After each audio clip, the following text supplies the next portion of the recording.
19절에서 21절. 여기에서 우리는 이것과 관련하여 우리 자신을 위로할 수 있는 것과 교회를 감염시키며 해를 끼치는 작은 오류와 이단을 봅니다. 사람의 불신앙이 하나님의 약속을 무효로 만들 수 없다는 것은 우리에게 큰 위로가 될 수 있습니다. 어떤 특정한 사람들의 믿음은 무너져도 하나님의 터는 견고합니다. 19절. 그들이 택함을 받은 자를 속이는 것은 불가능하다. 또는 그들이 비난하는 진리 자체를 의미할 수도 있습니다. 흑암의 세력이 그리스도의 교리를 공격한 모든 것은 그것을 흔들 수 없습니다. 그것은 굳건히 서서 그것에 대항하여 일어난 모든 폭풍을 견뎌냅니다. 선지자와 사도, 즉 구약과 신약의 교리는 여전히 확고합니다. 그리고 그들은 두 개의 모토가 있는 인장을 가지고 있습니다. 하나는 한쪽에, 다른 하나는 다른 쪽에는 일반적으로 넓은 인장에 있습니다. 하나는 우리의 위안을 표현합니다. 즉, 주님은 그의 것과 그렇지 않은 것을 아신다는 것입니다. 그것들을 알고 있다. 즉 그는 그것들을 소유하고 있다. 그래서 그는 결코 그들을 잃지 않을 것임을 압니다. 어떤 사람들의 믿음은 무너질지라도 여호와는 의인의 길을 아신다고 하였다. 하나님께서 택하신 자의 믿음은 누구도 무너뜨릴 수 없습니다. 또 다른 사람은 우리의 의무를 선언합니다. 즉, 그리스도의 이름을 부르는 자는 누구나 죄악에서 떠나야 합니다. 특권의 위로를 받고자 하는 사람은 의무를 양심적으로 생각해야 합니다. 그리스도의 이름이 우리에게 불리우면 우리가 반드시 죄악에서 떠나야 합니다. 그렇지 않으면 그가 우리를 소유하지 않으실 것입니다. 큰 날에 이르시되 내게서 떠나가라 불법을 행하는 자들아 내가 너희를 도무지 알지 못하였노라.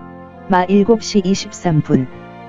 교회에 어떤 오류가 도입되더라도 하나님의 기초는 확고하고 그의 목적은 결코 패배할 수 없습니다.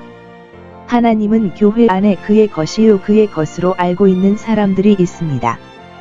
그리스도인이라고 고백하는 사람들은 그리스도의 이름을 부르며 그의 이름으로 일컬음을 받았으니 그러므로 반드시 죄악에서 떠나리라. 그리스도께서 우리를 위하여 자신을 주심은 모든 불법에서 우리를 구속하려 하심이라. 우리를 위로할 수 있는 또 다른 사실은 믿음이 무너진 사람도 있지만 자기의 충절을 지키고 굳게 지키는 사람도 있다는 것입니다. 20절. 큰 집에는 금그릇만 있는 것이 아닙니다. 그리스도의 교회는 훌륭한 집, 잘 꾸며진 집입니다. 이제 이 집의 가구 중 일부는 집의 접시와 같이 매우 가치가 있습니다. 나무와 흙의 그릇과 같이 가치가 낮고 의미 있는 용도로 사용되는 것. 하나님의 교회에서도 그렇습니다. 목그릇과 같은 종교의 교수들이 있습니다. 그들은 욕을 먹는 그릇입니다. 그러나 동시에 모든 것이 불명예스러운 그릇이 아닙니다. 금그릇과 은그릇 곧 귀한 그릇이 있어 거룩하여 주께서 쓰시기에 합당하도다. 우리가 어떤 사람들의 나쁜 점 때문에 낙심할 때 우리는 다른 사람들의 선함을 고려함으로써 스스로를 격려해야 합니다. 이제 우리는 우리가 귀한 그릇이 되도록 주의해야 합니다. 우리는 이러한 부패한 견해에서 우리 자신을 깨끗하게 해야 합니다.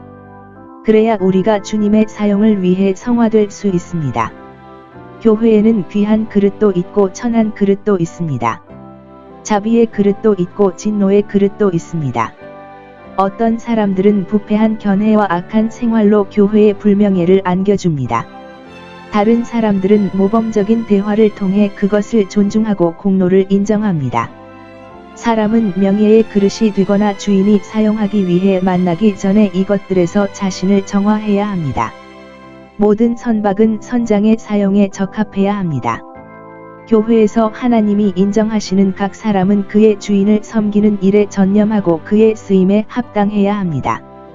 마음의 성화는 모든 선한 일을 위한 준비입니다.